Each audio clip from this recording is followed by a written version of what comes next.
do you define a good day? For me, if I don't start peeing before my pants are down, that's a good day. I am 69, here I am, the best I've been, closer to dead than to alive.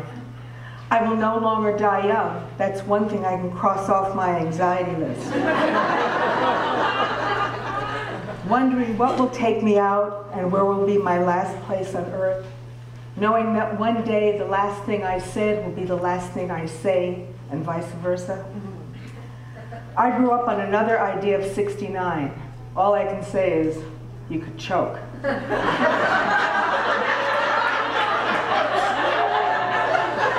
I never liked it.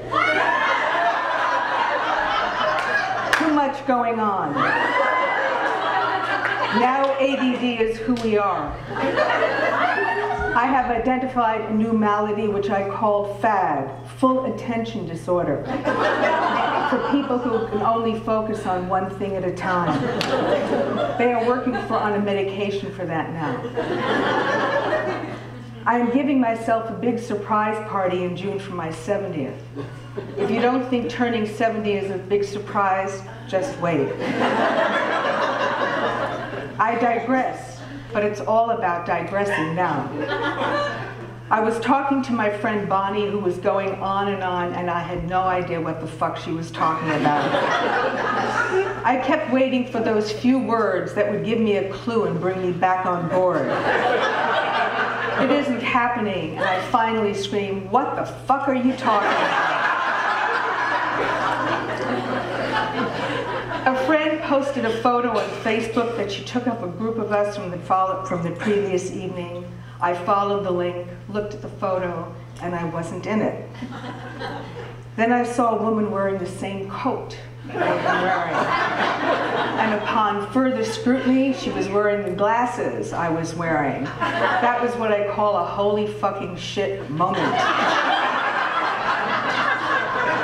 When I see my nephew Ivan a few days later, I say to him, "When you look at me, do you see someone you recognize?" "Yes," he replies, looking at me blankly. Later, he emailed me to say that often he doesn't know where I'm coming from. Wait 30 years, he will. I never had children, not wanting to replicate the relationship I had with my mother. All I can tell you is I became my own mommy dearest and acted out on my husband. Family, scene of the crime. Home is where the horror is.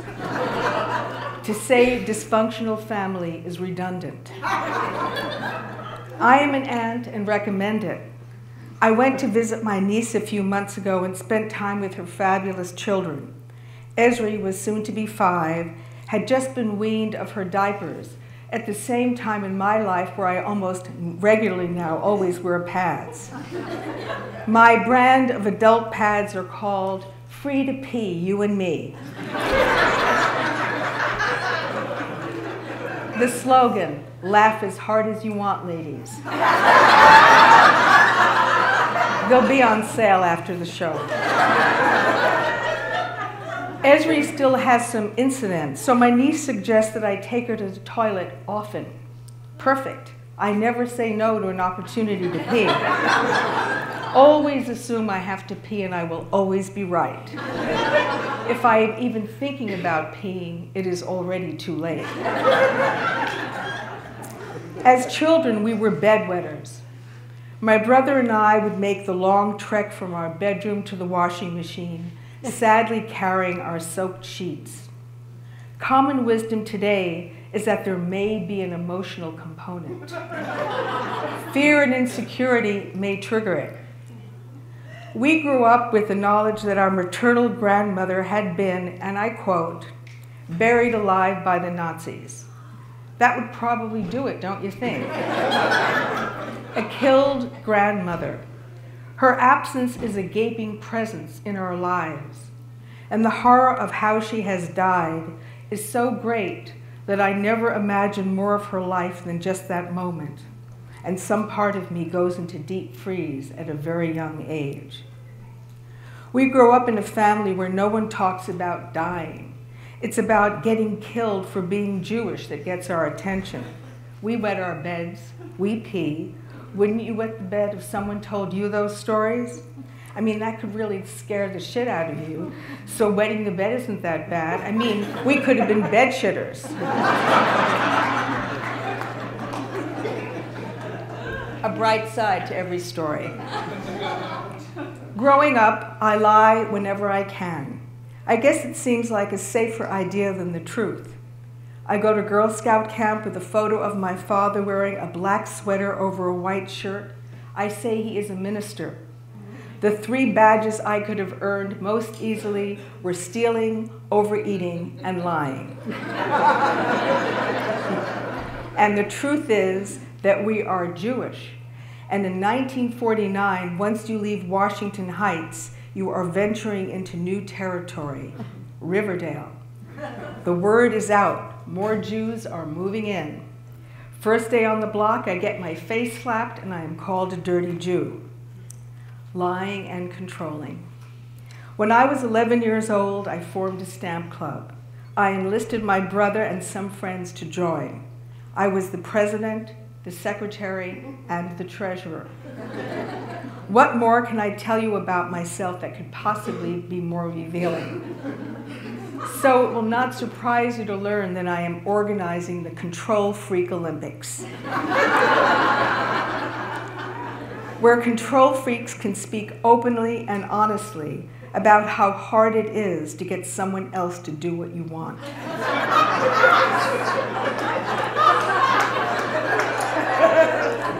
Mostly now I play it out with my partner. I asked him to put the brie on a plate with crackers. He put the crackers so close to the cheese that the cheese was running all over them. I felt it coming on. An attack of, no, that is not the way to put crackers on brie on the plate. And then I asked myself, how do I know that? Is it written somewhere? Is there a wrong way to put brie on a plate with crackers? My sister Renee assures me there is a wrong way. I have an opinion about every fucking thing.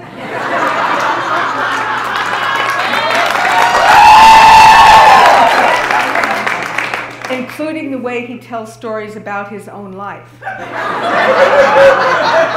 I tell them better. I finally found my voice about 15 years ago. Before that, I had my scream, my shriek. My husband used to say to me in his logical way, you don't have to scream. I'm right here. I can hear you. Of course, he was wrong. I did have to scream. What I didn't know then is that I didn't need to scream at him. I was married for 34 years. Then suddenly, one day at night, he had a heart attack and died, leaving me in the category of the undead. I was more present in the moment of his death than I had ever been when he was alive. I discovered that death has a life of its own. There are some expressions, well, don't say them around me. Something is to die for? I don't think so. If anything is that good, it's to live for. Something leaves you dead in your tracks, dead as in dead, no thanks. And don't let anything leave you breathless. Having been with my husband when he died, let me tell you, you do not want to be breathless. Not good. Do I believe in a higher power? You bet I do. Carbs and marijuana.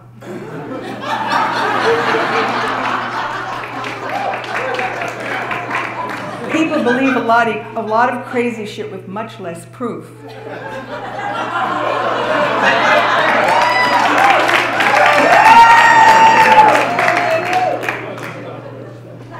I need a younger dealer.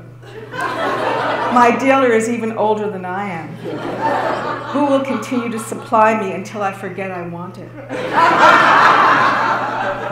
Marijuana is the one addiction at which I draw the line. No way am I giving that up. Mind altering? You bet. Good idea. If you had access to my mind on some days, you would go out and get me drugs as an act of mercy. On a good day, I tread water in the think tank. Helpful hints for things not to do when stoned. Do not initiate or send emails of any kind. Perhaps your computer needs a function that automatically waits 12 hours if it smells marijuana. Do not agree to do or say anything or promise anything or something or anything. For example, let's live together. Let's get married. I will never want anyone else. Do not order books on farts. They will not be funny. They will be serious, sociological, and historical. You will never read them.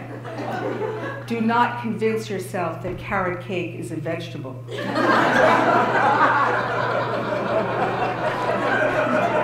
I am ahead of my time. When I am stoned, I don't get the munchies. I reserve domain names. I now own more than 20. These are a couple I own. OutsideTheYurt.com. As in think like that. Perhaps it will yield different results than thinking outside the box. What I did not say today.com. A journal where people can share all the things they are glad they did not say. I live with a wonderful other man.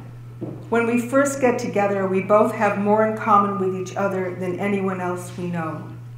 My husband has died, and his wife of 30 years had a stroke and is in a nursing home. We comfort each other, eat together, hang out in various stages of disbelief and disorientation. Eventually, we start living together. We are both highly domesticated animals, and that model works well for both of us. He cooks dinner for me in my house and knows where the dishes are. I'm with an older man. I'm his older woman. After living together for 5 years, his wife passes away. One night he turns to me and says, "Well, I guess we should get married." "It's working as it is," I reply. "Okay," he says. He never brings it up again.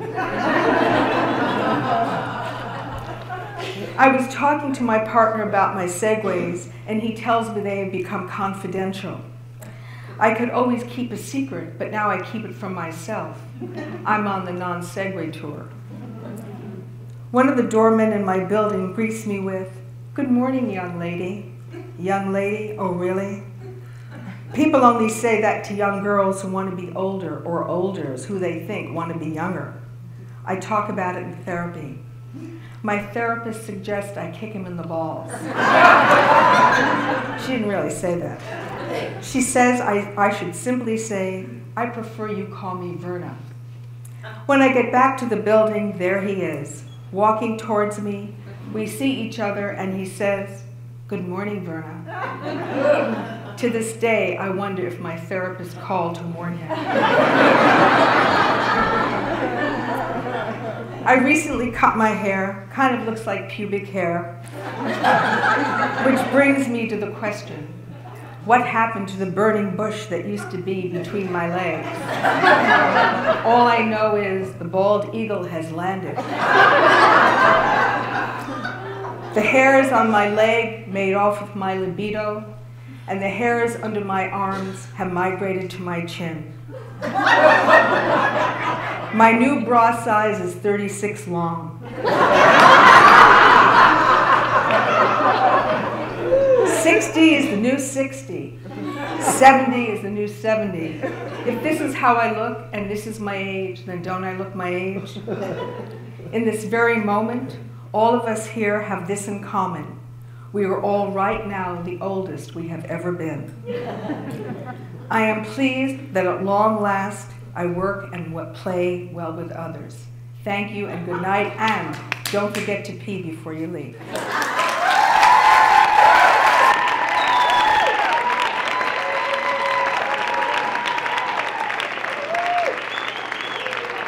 Way to go, honey. Okay. Okay.